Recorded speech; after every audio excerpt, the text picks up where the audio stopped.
Hello everyone, it's Imran here. Welcome back to another video. So I'm going to react to another Thomas and Friends audio story by Kiefer Adams. This is episode 5 of season 6 of his audio stories, and this one is called Shaping Up. This story, new one was uploaded a month ago on the 15th of September. It was. I did react to yesterday. I reacted to episodes 3 and 4. I did, and the last audio story that I reacted to was Three Chimes to Charm. You want to see me match that out? I will have them in the top right corner of your screen. As I'm sure most of you are probably aware, I am trying to catch up on what was it called?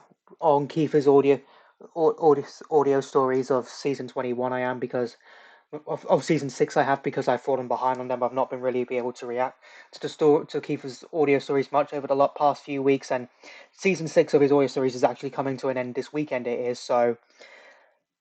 And I've just not had the time to react to his audio stories whatsoever, and I've fallen right behind it, which is why I'm reacting to them. So expect to see a lot of me reacting to Kiefer's audio stories over the coming days. It is. I know it'll probably get a bit repetitive and tiredness, but because I didn't react to it when their stories when they first came out, I'm only getting around to reacting to them now.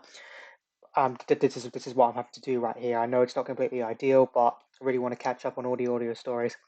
So I'm going to do Shaping Up now, and then I'll do episode 5 now, which obviously this one's Shaping Up, and then I'll do episode 6 straight after this one. I will. So expect a lot of these videos to come out over the next few days. I'll try my best to get through them as quickly as possible.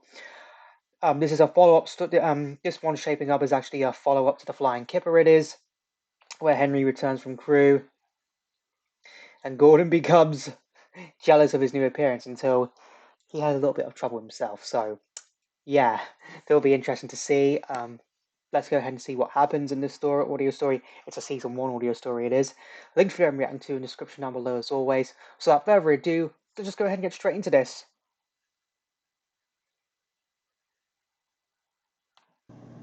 Shaping Up, written and told by Kiefer Adams. While Henry had been away at Crewe following his accident with the Flying Kipper, Edward, Percy, Gordon, James, Thomas, and even Marklin had been helping to carry out Henry's work until he came back. One day, Thomas and Edward were double-heading one of Henry's suburban trains. Edward seemed to be in a good mood as he and Thomas puffed along. "I was at the big station waiting for you to arrive," he explained, "and I heard the Fat Controller on the telephone in his office." "Who's in trouble?" asked Thomas cheekily. Oh. "Thankfully none of us," replied Edward. "But I heard something about Henry coming back soon." "Oh, how wonderful," said Thomas. Yes. "I heard that Crewe has done wonders for him. Do you think he'll be a better engine when he returns?" "We'll see how Henry performs when he gets back," replied Edward. The two engines puffed along the countryside with their coaches, excited that soon Henry would be coming home. When Henry did return from Crewe, the engines had to do a double take, as they almost didn't recognise him. Henry had a new shape, a larger firebox, and he even had the same features around his smoke box as Gordon. He also performed more valiantly than he had done before. Some engines were shocked, others were impressed, and certain engines I could mention just couldn't care less. Henry was glad to be home. Percy, Edward and Thomas had greatly missed him. James was glad there was no more work to do. And of course we know how Marklin was when Henry came back. Yeah. But Gordon, on the other hand, was secretly jealous of Henry. Oh. The Fat Controller was so pleased with Henry's performance, Henry was allowed to share the Express with Gordon more often. To hear Gordon talk a few days after Henry returned, it was as if the Express rightfully belonged to him and him alone. Wow. Really, Gordon? "It's absolutely disgraceful," thundered Gordon. "Fancy Henry going off to a mainland workshop, get himself freshed up, and come back saying how happy he is. I won't allow it. You were complaining more about doing Henry's work than how he looks now," exclaimed Thomas. "What have you got to be cross about?" Now you and Henry have the same strength." "Nonsense," said Gordon. "Henry was built from 2 different types of engines, stolen from different blueprints. That Yep, doesn't he make definitely him was. special. This That's not new what happened. shape does not hide the fact that Henry is still the same engine he was when he left." "That's a bit unfair," said Thomas. "Surely you had your own overhauls." "I was built by Doncaster's finest," snapped Gordon. Was not expecting Gordon to "Henry blow should his go whistle like there that. the next time he has a silly accident." The guard blew his whistle and Gordon stormed out of the station with the express. Thomas, Annie and Clarabel, who of course had heard the whole conversation, were rather cross with Gordon's judgment. Wow. Gordon bucketed along the line with the express. What's going on with Gordon right His here? driver and fireman were having difficulty controlling him. "Steady on, Gordon," said his driver. But of course, Gordon was not steady. They had just passed a signal box when there was a horrible cracking noise. Ooh. "Oh!" wailed Gordon. "What was that? Was that my safety valve again?" "No, Gordon," said his driver. "It was something worse. We need to stop the train." Gordon didn't want to stop, but his crew left him with no choice. Gordon ran on for a little more before stopping a third of the way on the viaduct. His crew came down to check. "There's the problem," said the fireman. "One of your crank pins broke, Gordon. We'll have to go and get help." Oh dear. "I can pull the train," protested Gordon. "You will certainly not," said his driver. "After all, you can't pull it on one cylinder." "Oh, and the likes of Henry or Edward could, I suppose," snorted Gordon. His driver and fireman, of course, paid no attention. The fireman went over to the other side of the viaduct to get help. All Gordon could do was wait and sulk. 10 minutes later, Gordon heard a familiar whistle in the distance. "Oh no," he groaned.